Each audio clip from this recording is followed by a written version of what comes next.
drink. You don't have your vino or whatever. We normally film on Wine Thursday, but today is Tuesday. Isn't it a wine day every day? Some weeks, not Some this week. weeks. Not Some this weeks, not this week. Yeah.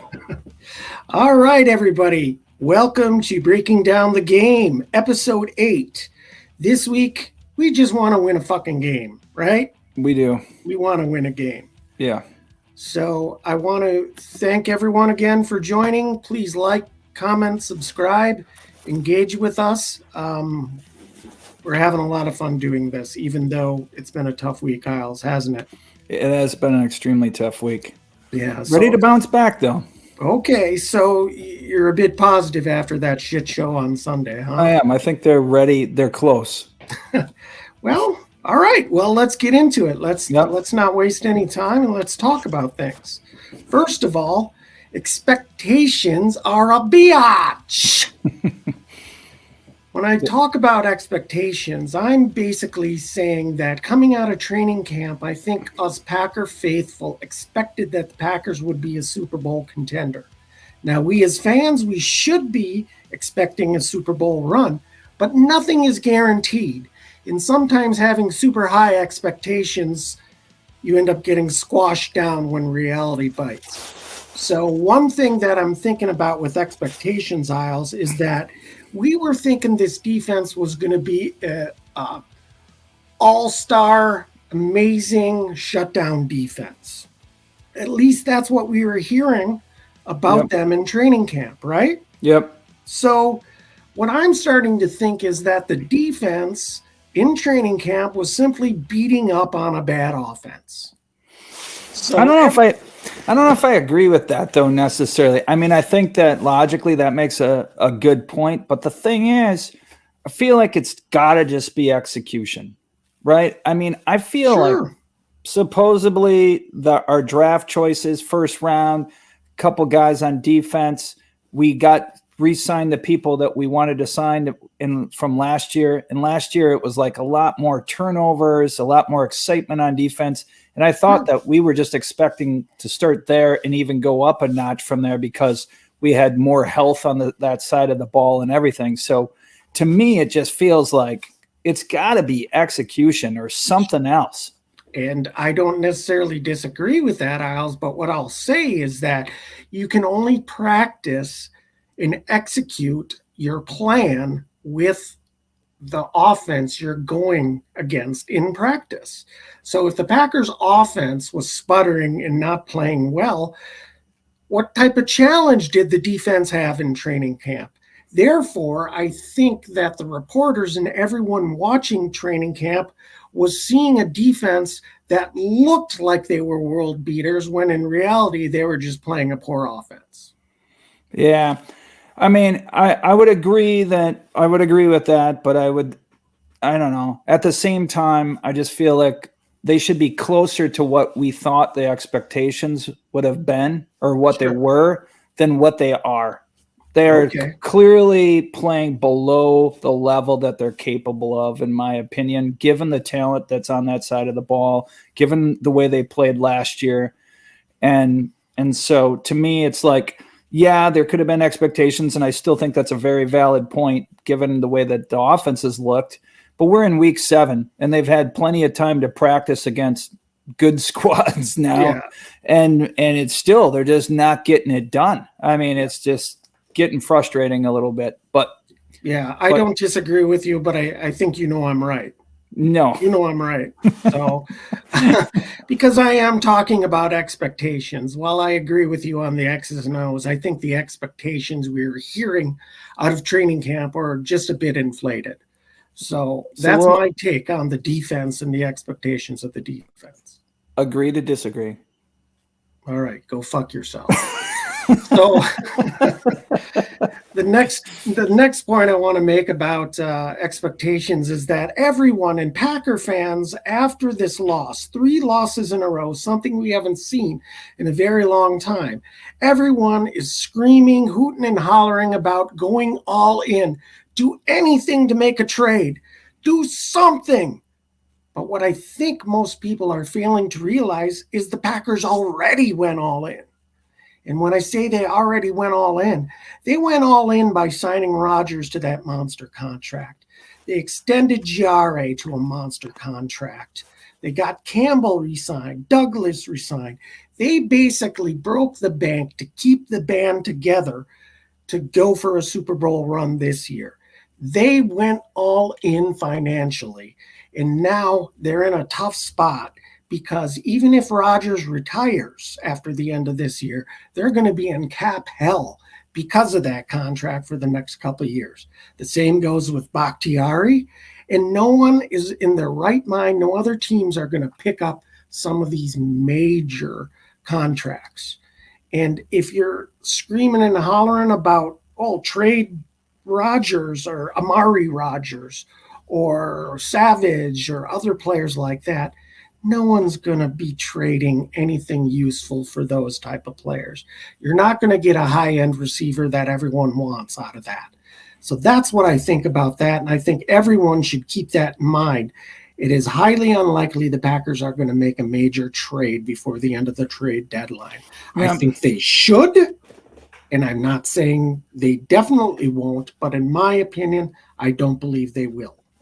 What do you think, Giles? No, I mean, I think it's an outstanding point, and the two things that like come to my mind as you're saying that, and number one is it just, to me, it really, again, goes back to, I think about the last couple, maybe even 2 or 3 drafts.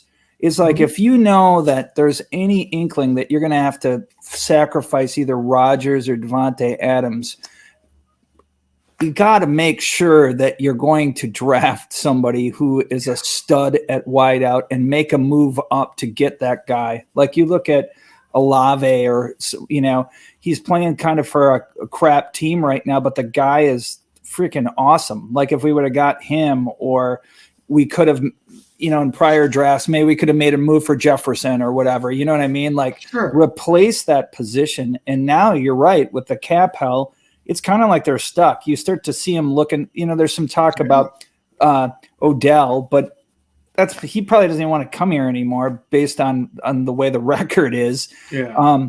But you're also looking at a lot of these kind of like mid-tier kind of receivers. I see them pop up every once in a while, and it's like, yeah, the guy's pretty good, but he's not going to, change the world for us at wideout. Correct. Not to mention a big problem that we all know has been the offensive line too, has just not been good, and that's a core part of our problems. Yeah. Anyway, go. Yeah. So yeah, I mean, if you could get a player like a DJ Moore or some younger player that's entering the prime of his career, I would love to do that. But with the contracts you have on the books right now, DJ Moore is slated to make like $26 million next year. Yeah. You're not going to fit that under the cap. That's going to be a problem. And do you give away high draft picks for an unsure thing? If the Packers are indeed bad, it's likely that they're not going to do any major moves like that. What Gutekunst does this week and up to the trade deadline is going to tell us a lot about what he thinks about this squad. Yeah, whether or not they have the potential to go to this, make a Super Bowl run and come back, or they're just going to stay put and just see how the season goes. They've made some big mistakes in previous years when they weren't simply restocking the wide receiver position all along the way. When you look at the track record of a Ron Wolf or even a Ted Thompson for some of his years, you'll always see that he would take wideouts second, third round almost every year, or he was always making sure he got a good position player in the draft. Whereas we had a couple drafts recently where there wasn't a receiver taken. So that's all I want to say about the trades and things like that. Any new? What's the news lately too on Christian Watson? Like, is he coming back? Is he going to do anything? I know. Well, the only reason I do is because of the speed. I feel like the stretching of the field would help at that position a lot. Just the threat, we can go deep. Like I watched the Chiefs the other night, and I just was sick to my stomach watching Valdez there, just wishing that we even had him back, Yeah, and there's, I think, systematic things going on there that are wrong with the offense in and of itself. But I don't know if Christian Watson would make a huge impact right now. Yeah. But I haven't heard anything. I'm sure we'll hear something soon. I Yep. mean, we saw that there are a couple plays that Romeo Doubs looked like he was just about wide open deep down the field against the Commanders, Yep. and he simply did the wrong adjustments on it, and Rodgers threw it to where he expected Doubs to be, and Doubs was actually running away from the pass. Yeah. I don't want to go into detail there, but put it this way: there definitely is a lot of learning with this offense and a lot of adjustments you have to make on the fly. And I think that's what most people don't realize about pro style offenses, is that Yeah. they have to make adjustments on the fly during the play, and they're expected to make those split second decisions and everyone be on the same page. And that is simply going to take time. So even bringing back a Christian Watson, I don't have a high level of confidence that he's going to be up to speed with all that. Yep. I mean, and Rodgers is such a stickler. It makes you wonder if you just had more of a gunslinger as a quarterback, whether or not we'd see bigger plays than we're seeing with Rodgers and this current staff. But Yep. we'll see. No, good point. Now I want to talk about firings too. There's a lot of Packer fans out there talking about firings. They want skulls, and I understand that. Everyone's super frustrated, but no one's getting fired. Yep. I mean, people need to realize that continuity is important, especially with a team. You know, at the first sign of hitting a rut and having a down period, you can't be just firing everyone. You'll never get people to trust in the system and to continue to work hard through these problems. No one is getting fired, especially at this time of the year. So all the Packer fans who are calling for LaFleur's head should just shut up. It's not going to happen. Yep. No, I can't agree with you either. I can't agree with you more. You better. I mean, I already disagreed with you once, but yeah, no, I think the continuity you got to see it play out, because I think that from what we can see from clearly on both sides of the ball, there should be enough talent to be better than we are. It's got to come down to execution at the majority of level, especially on the defensive side of the ball. I just don't understand how we're not better, how we're not creating more turnovers, Yes, and that they're just winning games at certain points. Offensively, there's been injuries. There's the new guys trying to figure it out. Just like you said, there's some, in offense, there's a lot of timing stuff, patterns. And like you just pointed out with Doubs, it's like you're throwing a ball expecting the guy to be there and he's not there. I don't think that's Rodgers' fault. And people are like, well, what's going on with Rodgers? Yeah. It's like, it's not his freaking fault. The guy doesn't know where the hell he's going. Yeah. So I think they got to play it out, keep trying to learn. Hopefully this week is another clear indication. You can tell by Rodgers' reaction, the frustration, and I'm sure that's going to play down to the young guys, and they're going to be studying their asses off, making sure they know where they're going this week. So we'll see. Not much we can do. They better be up to their eyeballs in game film. That's all I'm saying, man. In the coffee and game film. Yep. Yeah, and one last point about continuity of the staff I want to make is that, people forget that we had a recent brain drain of the offensive staff. You had Hackett be hired as a head coach, and Getsy went on to be the offensive coordinator for the Bears. Obviously, those two teams aren't lighting it up, but still, you're losing the continuity of your offensive staff. People think that offensive coordinators call the plays. No, not with the Packers. LaFleur is actually calling the plays. But what the offensive coordinators and the other position coaches do is they help put together the game plan, and they're like the glue that helps everything come together. In losing those guys and bringing new people into those spots, it doesn't happen seamlessly, especially when they brought up Stenovich from a line coach to be the offensive coordinator. That is a completely new position for him. but they had to do it. Otherwise, they were going to lose Stenavich, and I didn't want them to. So let's remember that they lost a bit of continuity with that, and I think there's more happening there than we realize. Yep, I would agree. Stick with the plan. Stick with the plan. Yep. Well, the plan should be to run fucking Aaron Jones, right? Yep. Yep. So, and I kind of want to get off this topic quick, but a couple other super quick points is that Isles, he and I, we were very young boys in the late 70s and going into the early 80s. We remember those Packers teams, especially through the 80s, and how bad they were. And people forget that. We've had about 30 years plus, probably, if we think about it, of excellent quarterback play where the team has always been good. Don't forget that that is highly abnormal. That is highly abnormal in the world of the NFL. And what happens is when you're a good team year after year after year after year, you're drafting lower in the order every year after year after year. And eventually you're not getting a lot of those blue chip players at the top end of the draft. That's going to start to erode the talent of your team over time. And what we're seeing right now with the NFL is everything's transitioning. The bad teams are now starting to become the good teams. This is a natural cycle the NFL wants, and they're getting it. We're seeing the Giants and the Jets, for example. They appear to be teams on the rise, good teams, when they've been bad. So what do you have to say, Isles, about the 80s and remembering where we came from? Yeah. I mean, clearly when we were kids, my first coach I remember is Bart Starr. And I just remember every year just like praying that we were going to even make the playoffs.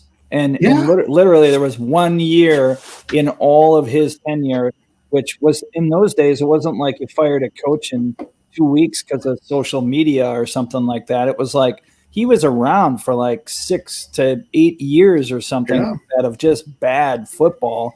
And, they made the playoffs on a strike year when there was nobody's playing, which isn't even realistic. Correct. The only good thing was one of my favorite receivers of all time played for the Packers that year, and they won the playoff game, I think, against the Cardinals, yeah. Yep. It was, John Jefferson that we got.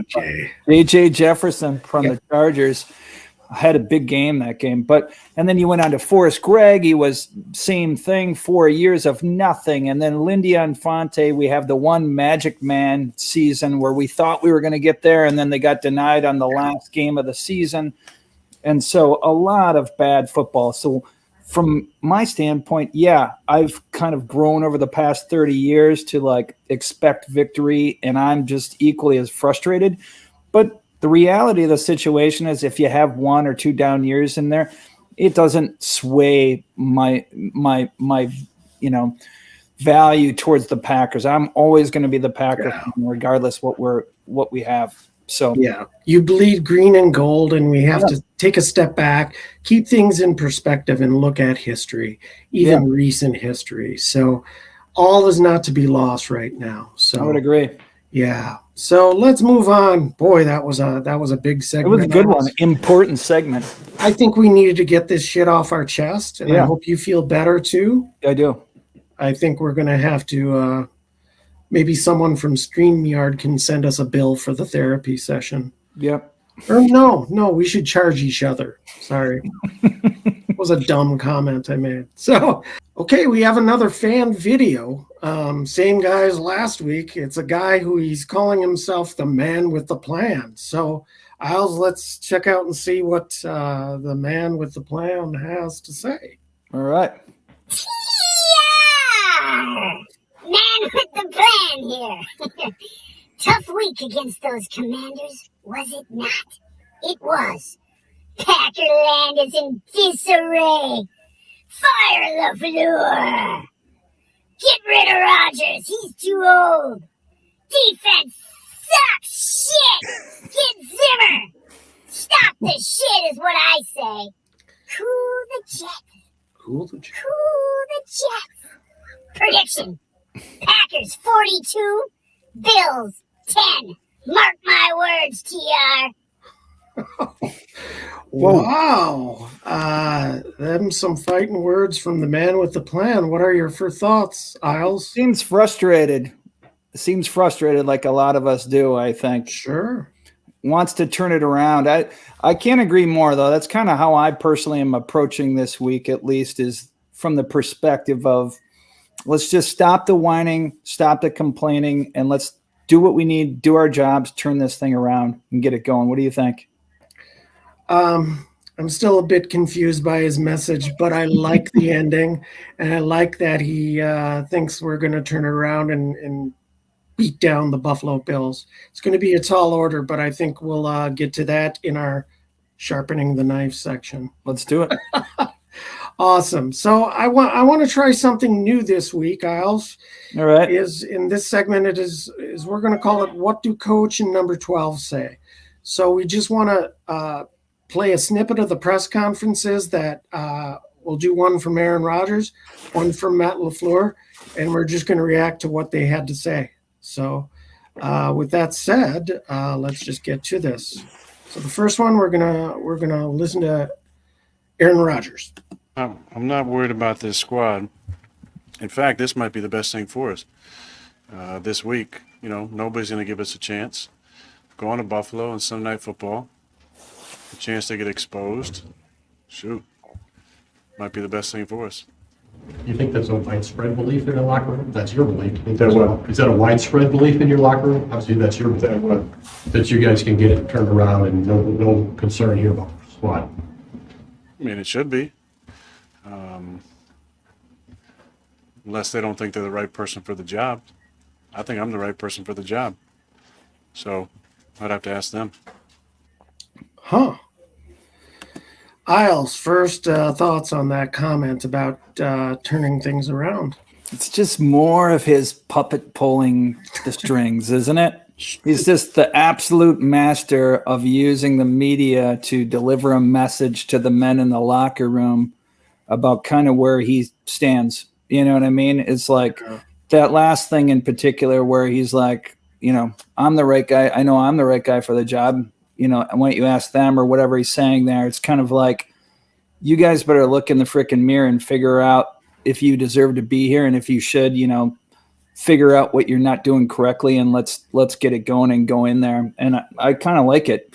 You know, when he was saying, the one thing he said there, though, that seemed bizarre to me is it's a chance for us to be exposed. I don't get what. That makes it sound like we're going to go in there and get killed. You know, that doesn't sound like a winning thing, but he certainly turned his words around to make it sound more like, you know, I thought delivering a message to the locker room is which he's so good at. He does that all the time. What about you? Yeah, that's an interesting take, especially on the tail end of what he said. So that was a great take, Isles. I think I agree with you when he said a chance to be exposed. It's a bit odd, but I think what he's referring to is playing on a Sunday night game in front of everyone and national spotlight on you. I found it interesting saying that this is probably a good thing that happened, that they've had this losing streak. I wouldn't agree with that on the surface, hearing that, because I personally think you can learn more from a hard-fought victory than from a bunch of losses in a row where people tend to wallow in it. So I don't necessarily agree with that. And I've subsequently heard Rodgers on McAfee talk about how when he said that, he's referring to going on the road and being an underdog, because very few times in his career the Packers have been underdogs and been faced with situations where they were counted out before the game was even played. So apparently that's what he meant, and I thought that was an interesting take on things. Yep. And again, I think it's got to be very difficult to answer these questions when you just had an emotional loss, and then you have to stand up in front of reporters and be accountable. That's got to be difficult. But you make a great point. He's making these little comments to pull the strings. Pulling the strings. Pulling the string. So let's go on to what Matt LaFleur had to say. And with this, he is talking about making defensive adjustments. All right. I mean, we got super aggressive in the second half with a lot of cover zero. So, I mean, we definitely did adjust. But it just was obviously not quite enough. And I think, what I say, 7 drives in the first half, and we given up 10 points. I mean, that's a lot of possessions for an offense. So we got to do a better job playing complementary football. Well, yeah, I think he hit the nail on the head right at the end there. What do you think, Hiles? I can't get over the eyebrows. You know what I mean? I was dialed into the eyebrows the whole time. Yeah. He's a good-looking man. He's a good-looking man. I totally agree. I mean, granted, defense at times can be playing better, but I think complementary football would help would be a big cure for the defense. Yeah. If we're sustaining drives, scoring more points, putting them in a position where we're not having 3 and outs and putting them back on the field every other 5 minutes, they're back out there, or a turnover or whatever, right? Sure. Complementary football could definitely help out a lot. I mean, even as much as the defense has let us down, I definitely think that the offense has been more less than they really should be. And if they can kind of bring their game up, I really think that will elevate the defensive game because of that complementary kind of football, just the time of possession period. Yeah, I think he kind of saved that whole comment at the end by talking about complementary football, because I think that's what we're obviously seeing. The defense has been playing at least good enough to win games. Yeah. But I found it interesting on how he was kind of bumbling at the beginning when trying to answer whether or not the defense made adjustments. Because I loved how the defense came out. They seemed to be really fired up at the first half of the game, and obviously they got the pick 6, and they should have had the return fumble for a touchdown. They seemed fired up. Rasul was playing with fire, and I noticed that with some other guys as well. But I found it interesting that he talked about adjustments in the second half, and that's when they started to get gashed. So was it a case of the adjustments being a little too aggressive, and the Washington Commanders were able to take advantage of that aggressiveness? Interesting thought, but I think his answer to the adjustments just kind of shows how he's not, he kind of leaves the defense aside to Barry, and I think it's even more evidence that he's not fully in tune with everything that's going on. Yeah. But, that just happens to be how the staff is structured, and by no means is this unique in the NFL. Plus, you got to think that he's so sick and tired of hearing the questions about the defense. Yeah. You know what I mean? That he's like looking for, sometimes it's like, oh, we got more aggressive in the second half. Well, what specifically was that? Like, if you were doing so well in the first half, why did you have to get more aggressive in the second half to begin with? Why were there these aggressive adjustments made? Going to cover 0, for example. And if you're, like you pointed out, how many drives there actually were offensively for the Commanders in the first half, like you're saying, is it because they're just freaking gassed? You know what I mean? Or starting to, Yeah, and that's a complementary football. If the offense can start playing better, it's going to help the defense and vice versa. So all hail complementary football. Let's get to it. Yep. So speaking of getting to it, let's go to our last segment for this show, which is my favorite. Yep. I'm talking sharpening the knife. They will call sharpening the knife. Especially on the gland penis. Rub them 50 times. Isles, what do we have to do this week to sharpen the knife and play well against the Bills this Sunday night. Yeah. I think it's 100% offensive line play. Like, I think the offensive line has to come together and play its best game of the year because we need to run the ball all day long. We need to run the football this week. We need to establish the run, bar none, or there will be no chance. I think this game has to look a lot like the game plan against the Cardinals, I believe, last year when we had some injuries, people were out, or COVID stuff, I can't remember. But we came in there with half our weapons. They were playing really good football, and we ran the ball very, very well in that game. We played sound defense. We got out of there with a victory, and I don't think a lot of people gave us a shot going into that game. Yeah. And I think it starts at the offensive line. If we cannot own the offensive line, the line of scrimmage, and establish the run, if we try to play the, who can score more game, we're just not going to win. Yeah. So, yeah, excellent points. I think, I'm a big believer is that everything is won and lost in the trenches, and that offensive line has to play better. They seemed to play pretty decent last week, considering they had to do all this last-minute shuffling. Let's just continue that momentum, and thank God Royce is out of there. Yes. Yeah. Thank God that dude's out of there. Yep. Nothing against him as a person, but as a player, I'm glad he's, glad he's out there.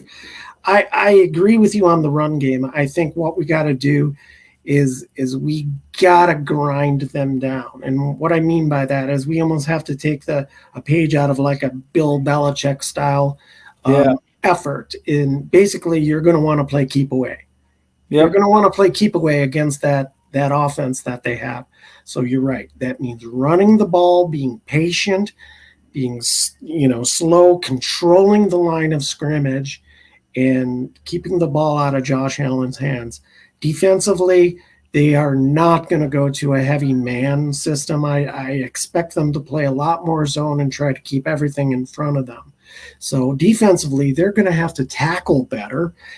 And I think Eric Stokes has to start playing a lot better. I think what we're seeing on a lot of the game film and some of the commentary of the reporters is that Stokes is missing a lot of assignments. And when there's miscommunication, he seems to be in the mix there with the miscommunication. So he has to play better mentally because he has all the physical tools to do it. So keys to the game, grind him down, make it a one-dimensional game, and keep the Bills in check offensively so they don't. And no special teams blunders. God. No fumbling frickin' punts. No blocked this, blocked punts, field goals. Make your field goals when you get your opportunity.